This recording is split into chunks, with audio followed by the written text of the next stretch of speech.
Quality content creation and promotion are both key components of a successful SEO strategy. Be vigilant to follow SEO best practices when creating your website content, but also be sure to capitalize on proper promotional channels to get users onto your website and to give search engines the user engagement data that they operate off of. Spencer, you meet with remodelers and home builders regularly, and so often you'll report to the builder funnel team that these prospects and clients will ask, how can I rank number one on Google? So what do you usually tell them? I say you just do a couple of magical things and then boom, you're number one. No, it usually becomes a part of a larger discussion, and it's a very complex question, which is hopefully what we're going to talk about today. Sure. And do they usually hope there's kind of a one solution fits all type of way to go about SEO? Yeah, I would say that's pretty common. People know about SEO. They usually like to say they know enough to be dangerous. And, they know it involves some keywords and trying to change things up and rank higher in Google. So that's generally the gist of it. Sure. So what it ultimately comes down to is how your competitors are doing online. And that's not usually what people will think of. But when it comes to your digital presence, you have to consider non-local competitors too, especially big sites like Zillow, Houzz, and other directories. Yeah, and so I think the question that really comes up is why should you compare yourself to competitors or even be thinking about your competitors? Definitely. It's ultimately because your website does not exist in a vacuum. Your website content is compared to other similar content on your competitor websites and other directory websites in your local area. And so when search engines are deciding what content to serve to searchers, they're evaluating your content alongside your competitors' content to pull in their search results. Makes sense. And without getting too far into the weeds, this means that if your domain authority is lower than your competitor's domain authority, say yours is 24 and your competitor's is 28, then for similar content on your sites, your competitor's content is actually likely to rank higher than yours in the search results. For example, if you have a kitchen remodeling services page or a custom home building process page, both of you have a page on your website like this because that's what you do. And so you're going to be ranking in comparison to each other because of your site's domain authority, because of your local SEO, and your prominence throughout the internet. So domain authority, you've kind of thrown out these numbers like 24 versus 28 or 32 versus 24. So what's the scale there? And then are we going to dive into how do you impact that number? Sure. Keep in mind, all of the algorithm updates and the base algorithm that Google has, it's all proprietary. So any SEO tool that you use is basing their tool information and their own data collection off of what they see as common threads among ranking factors, and they're aggregating that information from what they can do with that data. So when I reference domain authority, it's based off of a 0 to 100 scale that SEOs will use to determine kind of where a good baseline is of your site and how all of the 200 plus ranking factors are relating together so that when Google sees you, it's evaluating your domain authority that way. Gotcha. So the short answer is there's a lot of factors that go into it, and the tools that measure this are only using data and studies that large companies have done to the best of our knowledge of what we think Google is looking at. Yes, so tools like Moz's ranking tool and Ahrefs tool, they use their own technology, their own database of information to pull the domain authority that they report, to pull any of the ranking and SEO information that you're looking at in their own software. So you do have to consider the implications of that piece of it, how we don't exactly know what portion of the algorithm is looking at maybe your page loading speed or the number of links on your page or how many backlinks you have. So we're doing our best as SEOs to try to take the information we are getting from Google and what we're identifying as common themes in searches and search rank positions to determine what's more important, what's less important. And at the end of the day, it comes down to having a quality user experience. Okay, so we kind of talked about competition, domain authority, local SEO, kind of these terms, I guess, that are coming into play here. Let's get a little more tactical. How do we actually start making improvements so we can outrank our competition? Yes, let's get into the nitty gritty, actually get you some tools that you can use to move the needle. So there's a couple of ways to do this. To improve your domain authority, you should really focus on improving your technical SEO and implementing a consistent content strategy for building up your SEO reach. You can learn more about those topics in episodes 2 and 3, as well as episode 7, which we will release next week. And then to improve your local SEO, you should definitely include your service area on your website and include location-specific phrasing wherever it's natural. So usually in page and blog titles. And beyond that, you should also consider a local citation cleanup, which we talked more about in last week's episode, episode 5. Right on. So I guess as we're thinking about this domain authority number, we kind of use some examples of 24, 28. It's 0 to 100 is the scale. If you get to like 70 or something like that, are you all set, or is this just like a game of always improving it? Sure, great question. And really, it comes down to where your competitors are at. If your competitor's domain authority is above 70, then you've still got to keep improving. You've got to get above your competitor's domain authority. If your competitor's domain authority is lower than whatever number you're at, then you're more likely to rank above them in search results, assuming that you have similar types of content that you would be competing against in those rankings. Makes sense. Okay, so basically we're really looking at it in comparison to competition, because if everyone else is a 10 and you're a 20 or a 30, that may seem low to somebody else in another market, but you're not really competing against them. So as we move forward, how do you take control of the things you can control? Because you don't know what they're doing for SEO, your competition down the street. Maybe you can see what they're doing, but you can't stop them from doing it. So what are the things that we can do? Exactly. And if you've been doing Google searches lately on different topics, you may notice, especially for remodelers, that Zillow is writing a lot of content lately. And Zillow is such a huge site that their domain authority just over and above surpasses most of what you can do as a small or medium-sized business. And so you're really going to have to broaden the scope of what you're writing about, really prove that you're authoritative on these remodeling and home building topics. And so focus also on improving user experience and answering user intent. These goals have been the focus of pretty much every episode in this series, and there's a reason why. In relation to your content, Google cares most about making their users happy. That's how they get people to come back to their search engine. And so successfully achieving this requires a two-pronged approach. One, you have to optimize the content that you send people to. And two, you have to send people to your content.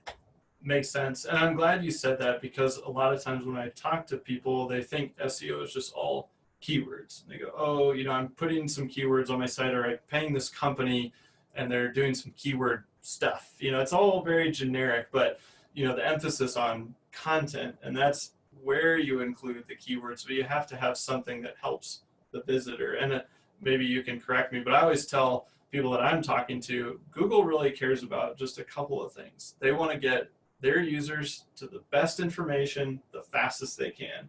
And so I say, if you're using those as kind of your North Star, you're never going to be doing black hat things or going too far off track, because if they don't give people the best information the fastest, they'll go use Yahoo or Bing. Is that right, or am I off base here? No, you're not off base at all. That's definitely true. Google wants to provide that quality user experience. That's why they've started pulling in rich results even onto their search results pages, like the featured snippet, and the people also ask questions, and the image carousels and everything like that. It's to decrease the barrier of user experience online between what someone's looking for and their ability to find a solution for that problem or that product that they want to buy. So that's definitely on point. And it's funny because a lot of SEOs will get caught up in, well, is page loading speed like this percentage of ranking factor, or is it like, does it not matter? And Google will respond kind of, tongue-in-cheek and say, well, it doesn't matter as much as you think it does, but it does matter. And super helpful. I know, it's very helpful, very helpful. So ultimately, it comes down to user experience, because if your page load speed inherently is slower or faster, Google might not care. But in the grand scheme of thing of that user engaging with your content, they're going to pick up those signals and those engagement metrics to determine your page rank potential too. So it does matter, but they're not going to give us specific details on any of that. Yeah, I'll try to call them up and see what we can do. Perfect. I'm glad I've got someone doing that for me. I've seen, and Spencer, you've seen how time and time again, driving traffic to a high converting page can help increase your SEO. In the same stroke, we haven't seen the same correlation between sending lots of traffic to a low converting page, but high promotion and a high conversion has equaled higher SEO ranking potential. I suspect, and this is solely based off what I've witnessed and tested, but it seems that this is because Google is able to track user engagement metrics from your promotional efforts and then start allocating organic ranking potential to that content as long as it's properly indexed.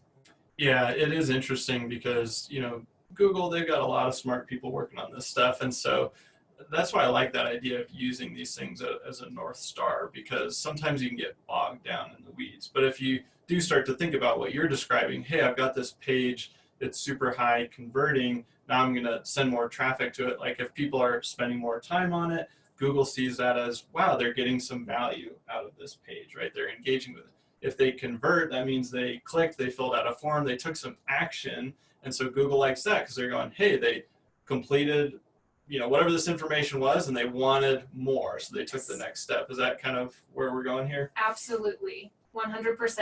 I mean, if you can engage with your users in a way and provide them the information that they're looking for to where they submit a form or make a purchase, that's a huge indicator that they're finding what they're looking for on your content.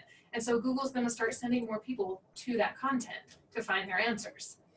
And so let's start with types of content that you can use, and then we can also dive into some promotional channels. So you can break content into two main buckets, non-gated and gated. And these two categories impact your SEO differently. Non-gated content is readily available to the user without requiring anything in return, whether that be payment or just their email address via a form submission. So these non-gated pieces of content will take the form usually of blogs and website page content that search engines crawl and analyze. So this content, this non-gated content you're talking about, basically if somebody does a Google search and they land on any page and they can just start accessing the material, that's non-gated content. Yes. Mm-hmm. Perfect. And then the second category is your gated content, which means the user does have to give to get, per se. And that's usually through a form submission and giving their email address for a valuable piece of content like a pricing guide or a new home community guide. Now, your non-gated content, like your blogs and website pages, should always drive traffic to your gated content, like your pricing guides and your custom home build guides and all of that fun stuff. And so to do this, you should implement the best practices we discussed in episode 3 and 4 to improve your blog and website page ranking potential on search engines. Then your actual gated content shouldn't be indexed, meaning it can't be found organically in search results, and just the landing page where the form is located should be indexed. So to break that down a little bit, indexed means Google can see it and they can actually find the page and then they will put it into their search results. So if somebody does a Google search, they're only going to be able to get to the page if it's indexed. Yes. And then if it's not indexed, you're basically telling Google, hey, don't put this into your results. Even if it is really great content and somebody does a Google search and it's relevant, we're saying, no, we don't want it to show up in Google. Yes. Is that right? Yes. And the reason you don't want to index your premium content itself, like the PDF file where it is so that people can't find it unless they give their email address or whatever you're requiring for giving them that piece of content. And that's how the lead nurturing sequences as part of inbound marketing are so effective. So a good example of that might be, okay, somebody's Googling kitchen pricing in Seattle. And if you have a guide that's, you want somebody to fill out a form to get access to that, you don't actually want them to find the guide yet. You want them to find the page where they have to fill out the form. Is that right? Exactly. Yes. And I suspect that form submission numbers are a ranking signal to Google that improves your domain authority too. So if your only point of conversion is a contact us form on your website, then you're limiting your website's ranking potential. Adding gated content that increases the variety of forms that are relevant to users at different stages in the buyer's journey are going to help you improve your SEO. And subsequently, you should see an increase in the number of form submissions on your website, and that's going to positively impact your domain authority. That makes sense. So basically what you're saying is we should have lots of gated content and lots of opportunities for people to take the next step, take action, fill out some sort of form. By lots of gated content, do you mean lots of high converting content? Of course, Okay, yes. good, just making sure. No, that's a good point, because if you have a bunch of gated content but none of it is getting filled out, then that's not helping you. But if you're saying, hey, this is what people really care about and they're willing to give up this information, then do more of that. Yes, absolutely. Perfect. And I've linked to a case study on the topic in the show notes if you want to see results of this in action. Now, by nature of linking to your gated content in your non-gated content, like your blogs and website pages, you're improving your SEO through internal linking too, and that builds the system even more. Yeah, and it's interesting because, again, I think it all just goes back to some of the stuff we just talked about earlier, which is, hey, somebody does a Google search, they land on a blog, they're getting helpful information, and they want to dive deeper, whether that's a link back to your services page, your team page to learn more, your process page, or to a landing page where they're going to fill out a form. But now that post is going to start moving up in the rankings because Google's seeing all that activity and they're going, hey, this is helpful content. People like this content. I want more people to get to this content. Yes.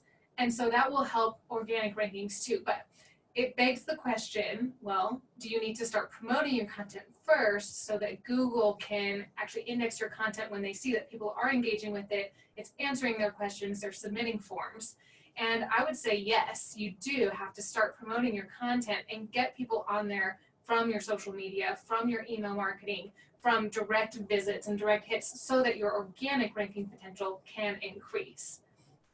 Okay, so you mentioned a few ways to promote content. So you're saying, okay, I wrote a blog and I hit publish. We shouldn't stop there? No, you shouldn't stop there. You have to let it be found. You have to let it be seen. I mean, if you have a great website, a great blog that answers questions and you know it does, but no one reads it because they can't find it, it's not going to do you any good. And so let's talk about 3 of the most important promotional channels that you can start utilizing right now. You've got email marketing, social media, and pay-per-click. And these all work to increase your organic ranking potential too. So let's start with email marketing. Perfect. And that's a useful promotional channel, especially because you can own your own audience. It's up to you to have an email list, who you segment into what emails you want to send out to people based off of what they're interested in. And so you own your audience, you control it. This is in contrast to social media, where you're only reaching a tiny, tiny fraction of your audience unless you put some money behind it. And you don't own your audience on social media, but you can still capitalize on the large network through boosted posts and ads. So I highly recommend you allocate about $5 to $10 towards any social media post to get the most value out of your time spent creating that content. Yeah, I think those are good points because we've certainly seen a correlation. And again, this is just from our direct experience, but you post something and Google, now they can index it, they can see it, but it doesn't mean like, boom, now I'm number 1. And so, okay, how are we going to get some people to this so Google can see that there's activity going on? And so we're going to go, okay, let's go to our email list. Hey, we just launched this great helpful blog post. Check it out. Hey, we just published this project page, like you mentioned. Check it out.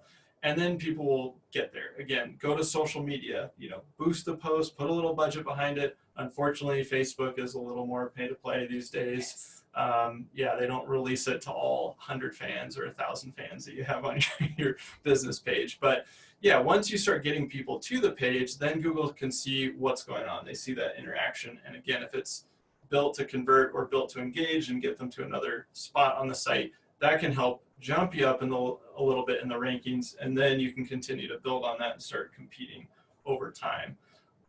But there's also pay-per-click too if we need to accelerate things. So let's talk about that a little bit. Yes. If you want to kind of boost your original efforts, then you can also advertise on Facebook ads or Google ads. Oftentimes, Facebook ads is really good for promoting your blog content and your projects and your pricing and those kinds of features. And then Google ads, it's really going to depend on what you're trying to promote. Oftentimes, it works really well just to get you visible for the types of services that you offer. A word of caution though, don't rely solely on PPC, pay-per-click, because it can damage your site's long-term potential. This happens because bounce rates and other user engagement metrics are generally worse from PPC sources like Google ads and Facebook ads than from your organic and direct and owned promotional channels like email and social media. Plus, pay-per-click costs are all expenses rather than marketing investment. And so, yes, use PPC strategically in the short term to drive website traffic, but focus on building a sturdy organic ranking structure in your content marketing strategy to achieve long-term success. Yeah, it's interesting because you wouldn't think that pay-per-click could damage your organic ranking. But if you think about, I don't know, how Google maybe prioritizes things, they're going, hey, that's how they generate a lot of their revenue, is ad revenue from people paying, spending there. And so I've often thought that there's been some sort of correlation there between paid and organic. And sometimes it feels like if you are spending on paid, you see a little bit of a bump. But to your point, when you look at all these other metrics, if you're not spending paid wisely, meaning you're actually driving relevant traffic to relevant pages, it can really start to hurt you. Yes, it can. And so quality content creation and promotion are both key components of a successful SEO strategy. Be vigilant to follow SEO best practices when creating your website content, but also be sure to capitalize on proper promotional channels to get users onto your website and to give search engines the user engagement data that they operate off of. As time progresses and new content types exist and new promotional channels are introduced, the means that you will use may change, but the methods can be more consistent. This is how you're going to get your business to rank on Google now, and unless Google throws a major curveball into the future. So thanks for tuning in. I'm Danielle. And I'm Spencer. And we're here to help you get found and get you leads. Join us next Thursday for an inside scoop regarding what exact kinds of content are best for improving your SEO and how to utilize internal linking and backlinking strategies without having to be an SEO mastermind.